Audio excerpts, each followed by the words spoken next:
लेकिन राहुल, ममता बनर्जी, एम के स्टालिन, शरद पवार, सारे के सारे सबको जोड़ने दो, सबको जोड़ने दो, सबको जोड़ने दो। एक अकेला सब पे भारी, एक अकेला सब पे। कौन है वो अकेला? मोदी। मोदी है, और कौन है? मोदी और कौन है? चलिए, तो कांग्रेस में कोई विकल्प नहीं रह गया है। कौन है बताए? और ये युवा नेता राहुल गांधी, इनका क्या होगा? राहुल गांधी पप्पू है यार, किसी तरह के देखो उनको बोलने नहीं आता, बोलने नहीं आता। आप देखो एक बार, देश में डेवलपमेंट हो रहा है, वो देखने के लिए आंखें सबके पास है, सबको दिख रहा है, सबको दिख रहा है। लेकिन विपक्ष को नहीं दिख रहा, वो बार बार कहता है कि विपक्ष ने काला चश्मा लगाया, उनको निकालना पड़ेगा, तभी दिखेगा, है कि नहीं? सबको दिख रहा है, किसको नहीं दिख रहा है? आपको नहीं दिख रहा है? सबको दिख रहा है, लेकिन आंखें बंद। तो ये विपक्ष क्यों कहता है कि मोदी हटाओ देश बचाओ? अरे उनको सब खाने का सब प्रक्रिया बंद हो गई है उनकी, तो बोलेंगे नहीं? तो बोलेंगे नहीं? नोटबंदी आई, सबके पैसे निकल गए, बोलेंगे नहीं क्या? दुखेगा नहीं क्या पेट में? तो फिर लेकिन राहुल गांधी ये भी कहते हैं कि मोदी के राज में भारत माता की हत्या हो रही है, यानी कि माता बहनें असुरक्षित है मोदी के राज में। उनके किसी पे बयान पे कोई भी ध्यान देना जरूरी नहीं है। नहीं है, बिल्कुल जरूरी। लेकिन प्रधानमंत्री का चेहरा है, वो भी रेस में है प्रधानमंत्री। वो आने दो ना, कितने रेस में पीछे चले गए, दिख रहा है ना, ये इलेक्शन में दिखा ना। झारखंड वो खुद के मुंह से बोले थे जाएंगे, राजस्थान जाएगा, गया। पनौती कौन है अभी बोलो? आपने ये अच्छा एक बात और, आपने कहा कि भाई ये जो बोले थे वो हो गया, लेकिन ये कह रहे कि भाई मोदी है वो जेब कतरे हैं, पनौती है, सब कुछ मोदी है। अभी उसने पुरवार कर दिया कि पनौती कौन है। इलेक्शन के रिजल्ट ने तो पुरवार कर दिया पनौती कौन है। अच्छा, आपको क्या लग रहा है 10 साल में कुछ देश में डेवलपमेंट हुआ, वाकई में तरक्की हुई है, या फिर कितने एम्स बन गए, कितने एम्स बन गए? ये रोड इंफ्रास्ट्रक्चर का डेवलपमेंट तो आप देख ही सकते हैं। रोड से ट्रैवल करते हैं उन लोगों को तो पूछो कि भरपूर डेवलपमेंट हुआ है, भरपूर।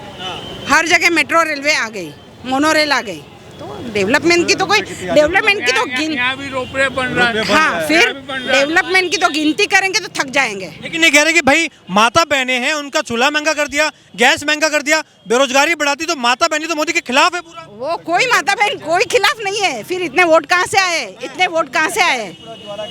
ये 3 स्टेट में इतने वोट कहाँ से आए जो कांग्रेस के पास थी? चलिए, या दूसरे लोगों के पास थी? यहाँ तो आ गए। हाँ, लेकिन अभी लोकसभा का चुनाव है, वहाँ तो राहुल, नीतीश, लालू सारे पीछे बड़े, 26 दलों का गठबंधन के उखाड़ के फेंक देंगे। लोकसभा में तो मोदी है ही है। उसका तो कोई सवाल ही नहीं है। स्टेट का थोड़ा ये था, वो स्टेट का भी सुधर गया ना। लेकिन राहुल, ममता बनर्जी, एम के स्टालिन, शरद पवार, सारे के सारे सबको जोड़ने दो, सबको जोड़ने दो, सबको जोड़ने दो। एक अकेला सब पे भारी, एक अकेला सब पे। कौन है वो अकेला? मोदी है, और कौन है? मोदी और कौन है? चलिए, तो और कोई देश में प्रधानमंत्री का मोदी जी के अलावा और कोई विकल्प नहीं है क्या? कोई विकल्प नहीं है? कांग्रेस में कोई विकल्प नहीं रह गया है। कौन है बताए? और ये युवा नेता राहुल गांधी, इनका क्या होगा? राहुल गांधी पप्पू है यार, किसी तरह के देखो उनको बोलने नहीं आता, बोलने नहीं आता। आप देखो एक बार, आपको क्या लग रहा है राहुल गांधी कुछ कर पाएंगे? नहीं, मोदी क्यों? मोदी अच्छे, बहुत अच्छे काम करते। उज्जैन में भी किया, इधर भी किया, उज्जैन का भी किया है ना, कितना अच्छे किया। हम उधर भी जाके आए हैं। बिल्कुल बिल्कुल। अच्छा, आपको क्या लग रहा है? ये भाई कह रहे हैं कि और भी माहौल बना हुआ है, अभी विपक्ष का गठबंधन है, तो गठबंधन जो है उखाड़ के फेंक देगा मोदी को इस बार। बिल्कुल उखाड़ के फेंक रहे हैं यार। अभी 3 जो देखे ना, 3 जगह का हुआ है ना, 3 जगह हुआ, 4 में 3 हुआ ना। आपको क्या लग रहा है? इससे देखकर आपको क्या लग रहा है? उखाड़ के नहीं फेंकेंगे, उखाड़ के फेंक रहे, प्रमाण मिलता है ना, प्रमाण मिल रहा है आपके पास। लेकिन कह रहे कि लोकसभा में माहौल अलग है, विधानसभा में जो है वो अलग फैक्टर चलेगा। लोकसभा में मोदी का हार तय है। विपक्ष कहने वाला कुछ भी कहे, विपक्ष के पास कोई, उसके पास कोई ऑप्शन नहीं रहेगा। विपक्ष के पास कोई चेहरा नहीं है यार, कोई चेहरा नहीं है। इतने बड़े नाम कौन है नाम बताओ ना। राहुल गांधी, ममता बनर्जी। राहुल गांधी किस बेस पर कर, राहुल गांधी किस बेस पर आप कर रहे हैं बताइए? किस बेस पर कर? राहुल कह रहे भाई कांग्रेस का यार उसको बोलने नहीं आ रहा है, उसको बोलने नहीं आ रहा है। कभी कभी आप उनको यूट्यूब पे देखते होंगे, उनको बोलने नहीं आ रहा है कि इसको क्या भाषा हमको यूज करना चाहिए। वो तो कह रहे कि भाई ये भाजपा की आईटी सेल मुझे बदनाम कर रही है, बाकी बहुत अच्छे राहुल गांधी बोलने में भी। कौन कह रहा है ना आइडियल? कौन कह रहा है? वो तो एक आइडियल भी नहीं है कांग्रेस का। कांग्रेस तो उसको आइडियल भी नहीं है ना, कांग्रेस कोई ऑप्शन रह गया है। मेरी इमेज खराब करने की कोशिश। इमेज उनकी खुद अपने से खराब कर रहे हैं सर, वो खुद अपने से खराब कर रहे हैं इमेज। तो ये 26 दलों का गठबंधन जो दावा कर रहा है कि उखाड़ के फेंक देंगे, लग रहा है कुछ कहीं ना कहीं संभावना है? 26 में उनके आप में भी उनके तालमेल नहीं है, और खुद सामने देखिए आपने में उनके तालमेल नहीं है। 26 में खुद तालमेल नहीं है। अभी अच्छा अखिलेश के सामने क्या? अखिलेश जो बोले तो क्या बोले थे आपको मालूम है? बिल्कुल। तो फिर ये भरोसा करने लायक है ही नहीं। अब समझ, जब आपस में तालमेल नहीं रहा है तो कैसे किया जा सकता है? पर कह रहे हैं कि अब मोदी हटाओ देश बचाओ एक ही नारा है भारत का, और जनता का दबाव है हम पे कि आइए गठबंधन करिए और मोदी हटाओ देश बचाओ। जनता को बेवकूफ बना रहे हैं, जनता देख रही है, जनता जागरूक है, जनता को पता चल रहा है कि देश बचाओ, देश बचा रहा है, देश का विकास कौन कर रहा है, जनता खुद देख रही है। पहले कौन कर रहा है आपके हिसाब से? अरे अब सामने प्रमाणम की प्रमाणम या प्रथम की प्रमाणम कर रहा बता सामने मोदी जी को देखिए रहे हैं, वो 2047 का मतलब उनके आगे कोई चल नहीं। लग रहा है क्या मोदी जी कुछ काम कर रहे हैं, देश में तरक्की हो रही है क्या? सही बात है भाई साहब लोग बोल रहे हैं तो सही है बात। नहीं आप क्या बोल रहे हैं, आपको क्या लगता है तरक्की हो रही है क्या? नहीं नहीं भाई साहब लोग बोल रहे हैं तो तरक्की। अरे सब लोग छोड़िए ना महाराज, आपको लग रहा है कि भाई ये सब कुछ मामला? अरे लोग बोल रहे हैं तो लग ही रहा है। क्या लग रहा है मोदी जी वापस बनेंगे? हाँ नहीं और राहुल गांधी 10 सालों में कुछ डेवलपमेंट कुछ तरक्की हुई। बनारस की अगर बात करें तो यहाँ पर कुछ माहौल बना? देखिए बनारस का आप डेवलपमेंट की बात करेंगे तो बनारस में यहाँ पर इतनी सारी परियोजनाओं का उन्होंने लोकार्पण किया है कि आप समझिए बनारस के लिए एज ए सांसद नरेंद्र मोदी जी यहाँ के लिए आप उनको धन कुबेर कह सकते हैं। धन कुबेर आप उनकी अगर उनको परिभाषित करेंगे अगर तो उनको आप धन कुबेर की संज्ञा दे सकते हैं, क्योंकि इतनी ज़्यादा परियोजनाओं का उन्होंने यहाँ पे लोकार्पण किया। और ये सपा सरकार में मतलब अगर कोई मुख्यमंत्री सपा सरकार का भी अगर कोई मुख्यमंत्री अखिलेश यादव भी की सरकार होती तो वो इतनी सारी परियोजनाओं का लोकार्पण वो कभी जीवन में नहीं कर सकते रहे। तो और देश में योगी और मोदी का ये जो जोड़ा है ये आगे भी चलेगा और ये मेरे ख्याल से आखिरी पड़ाव है उनका हमारे। ये मोदी जी को बार बार ये विपक्ष ये कहता है कि झुंझुना पड़ा था जनता को, कुछ काम जमीन पे उतरता है नहीं, और मोदी जी की गारंटी की बात होती है लेकिन इसकी कोई एक्सपायरी डेट है ही नहीं। क्या 1000 साल में पूरी होगी मोदी की गारंटी? कब तक वेट करें? अभी आप थोड़ी देर पहले आप पूछ रहे थे युवाओं की बात कर रहे थे, और क्या विपक्ष की बात करेंगे तो विपक्ष केंद्र में पहले कांग्रेस थी, कांग्रेस और बीजेपी ये दो नेशनल लेवल की पार्टियां रहे, ठीक है। अब आप इस देश की युवाओं को आप क्या चाहते हैं, मतलब ऐसा हमारे देश को एक प्रधानमंत्री मिले जो कहता है आटा लीटर के भाव मिलेगा और आलू एक तरफ से डालो तो दूसरी तरफ से सोना निकलेगा।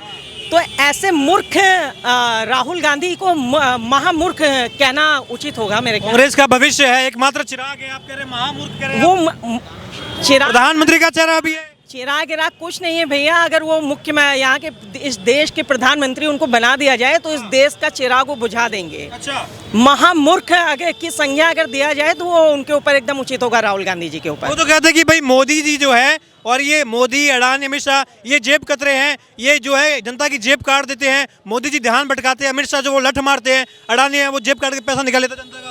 ये जो मैंने अभी कहा ना थोड़ी देर पहले कि जो पाकिस्तानी वंशज हैं और जिनकी मदर इंग्लैंड से आई हो और जो विदेशों में जा करके हमारे भारत देश का अपमान करते हो, तो आप उनसे और उम्मीद भी क्या कर सकते हैं। अच्छा, ये आपने कहा कि ये विदेश से आए हुए हैं, लेकिन राहुल गांधी भी कहते हैं और प्रियंका वाड्रा भी कहती है कि भाई हमारे पूर्वजों ने इस देश के लिए कुर्बानी दी है, शहीद हुए हैं, तो हमारा तो हक बनता है कि राजनीति में। वो पाकिस्तानी वंशज हैं उनके, ठीक है, पाकिस्तानी वंशज हैं और उनको हम भारत का कभी नहीं मानते, नहीं मानते, बिल्कुल नहीं मानते। और ये जो योगी मोदी जी का हमारा जोड़ा है, यही द्वापर और त्रेता युग की स्थापना यही करेंगे। अच्छा, बिल्कुल करेंगे। और हमें द्वापर और त्रेता युग की स्थापना अगर करना है और तो हमें योगी और मोदी जी को पूरे देश के हर एक राज्य में आगे भी लेकर के जाना होगा। बिल्कुल बिल्कुल बिल्कुल। अच्छा भाई साहब, क्या नाम हुआ आपका? 2 मिनट, क्या नाम हुआ? प्रमोद कुमार पांडे। पांडे जी, क्या लग रहा है आपको मोदी जी का 10 साल बात करें अगर कार्यकाल की, तो देश में क्या डेवलपमेंट हुआ? खास करके आप बनारस में आए हैं, यहाँ कितना बदलाव लगा आपको? बहुत बदलाव है, काफ़ी चेंजेस हैं। राहुल गांधी, ममता बनर्जी, एम के स्टालिन, कोई नहीं, बिल्कुल नहीं। राहुल तो बेमतलब है और वो क्या बोलते हैं अखिलेश वो बेमतलब और मायावती बेमतलब। ये जो मोदी है वो नेशनल है, एक नंबर। ऐसा क्या है मोदी जी में भाई? ऐसा है कि हमारे देश का शिक्षा उसमें काम हो रहा है। हमारे देश के ट्रेन में आना जाना जो पब्लिक चलती है उसमें बदलाव है। यहाँ पर जो है बनारस में 5 नई वंदे भारत की बात भी की जा रही है कि इस बार जो 19,150 करोड़ का जो सौगात मिल रही है उसमें 5 नई ट्रेनें भी बनारस को मिलेगी। मिलेगी एकदम बिल्कुल मिलेगी। देखिए हमारा सरकार भाजपा ही सत्य है। तो ये बनारस में कोई बदलाव किया मोदी जी का? संसदीय क्षेत्र है, कुछ तरक्की हुई है? बहुत बदलाव। आप घूमते रहते होंगे, देखा होगा आपने। बहुत बदलाव किए हमारे हाँ हाँ कीजिएगा। क्या कर दिया? हमारे कैंट स्टेशन को देखिए आप, हमारे सिटी को देखिए आप, हमारे वो मड़ुआड़ी को देखिए आप, हमारा ये काशी स्टेशन है इसको देखिए आप, हमारे अयोध्या में जाइए आप उसको देखिए, मथुरा में जाइए वहाँ देखिए, बद्री केदारनाथ में जाइए वहाँ देखिए, हर जगह कार्य प्रगति पर है। तो आप कह रहे हैं कि धर्म की स्थापना यानी कि जो है वापस से हो रही है क्या? एकदम बिल्कुल, जैसा कि ये है ना जिम्मेदारी, जैसे कि आपको हम भगवान मान लिए तो आप भगवान रहेंगे तभी तो मानेंगे।